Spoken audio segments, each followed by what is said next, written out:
Hey everybody, Ben here from the Poppin' Bottles Dadcast, and today we're talking about smartphones, because it's tech and parenting.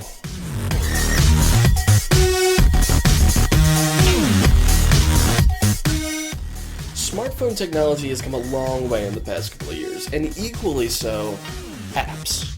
Apps have gone to a level that is far beyond what we thought it could possibly be 5 years ago. And equally so, for parenting. That's right. Apps designed specifically for parenting. There are apps to track the pregnancy, straight up into birth, and then after the birth happens, all the things that you need to get started, keeping track on checklists, that sort of thing, which I highly recommend for any parent at all. If you're about to become a parent, get a pregnancy app that has checklists, because damn. Now, the debate has risen over the past couple of years as far as, do kids spend too much time using smartphones or tablets, etc.? Even more so, should they be using it at all? Is it affecting their eyesight? Is it affecting their capabilities? Well, fortunately for us, a lot of apps these days that are meant for kids are less geared toward entertaining them and more geared toward learning. You can get apps for your 1 to 5 year old to learn all about colors and shapes and animals and the alphabet and all that jazz. You can get it for the next age group up, like 6 to 10, and numbers and letters and words and sentences and math problems. It's just so much learning has been packed into these things now, which is great. And if you're worried about the time that they spend on these sorts of things, there are plenty of apps out there that now have a timer that the parent can preset, password encrypted even. You set a time limit, you can start the program, hand it off to your kid, and then they don't have a choice. Once it's done, it's done.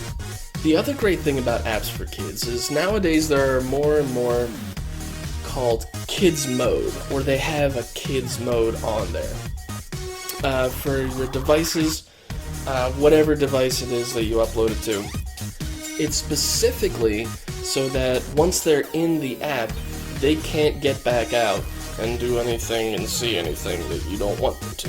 Because, let's be honest, there's a lot of stuff on YouTube. A lot of stuff. So, as much as I would love to end this video with a suggestion, a recommendation, or a list of recommendations as far as the apps that you should upload that can be beneficial to your kids, as well as beneficial to your role as a parent, and keeping them safe and keeping them educated and everything like that. Just go to the App Store.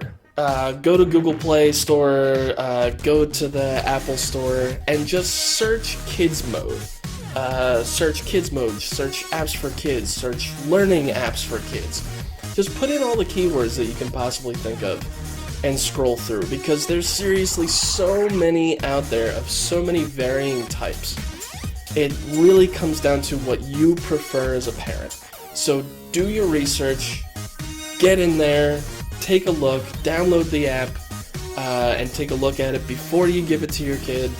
You know, even if it's gonna cost you $1 or $1.99, just so you can look at it, at least you know what it's about, what your kid can learn from it, and all that jazz.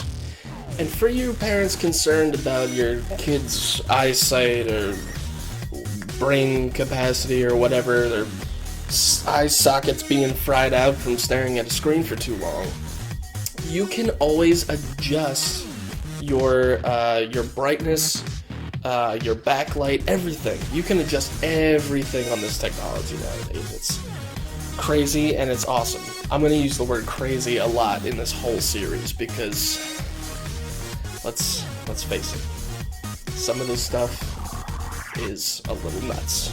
little overwhelming for a 90s kid. Can I tell you that? A little bit. Just a little bit. So there you go. That was kind of an easy one. It's just great. It's just great that not only has technology advanced so much over the past couple of years, but they've advanced in such a way that as parents, we don't have to worry about them like we used to. There are so many things, so many presets and parenting controls and all that jazz that have been made available to us. It's just fantastic. It's fantastic.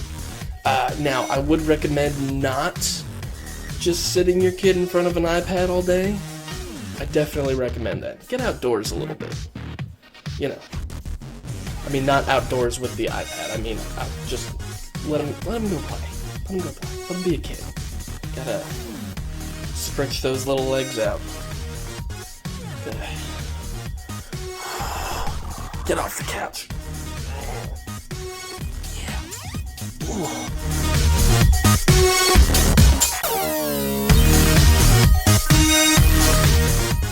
Hey, thank you guys so much for watching. If you liked what you saw, subscribe. Hit the subscribe button because we're going to be doing these all the time about all different sorts of things. And speaking about all different sorts of things, if you have an idea for something that you would like us to talk about on this show, for instance, somebody suggested car seats, so that's what we're doing next week. Anything, any technology you can possibly think of on the planet Earth, throw it at me. I will see if it has any uses in parenting, and I'll get some more information together, and I will post a video about it because knowledge is power. Yeah.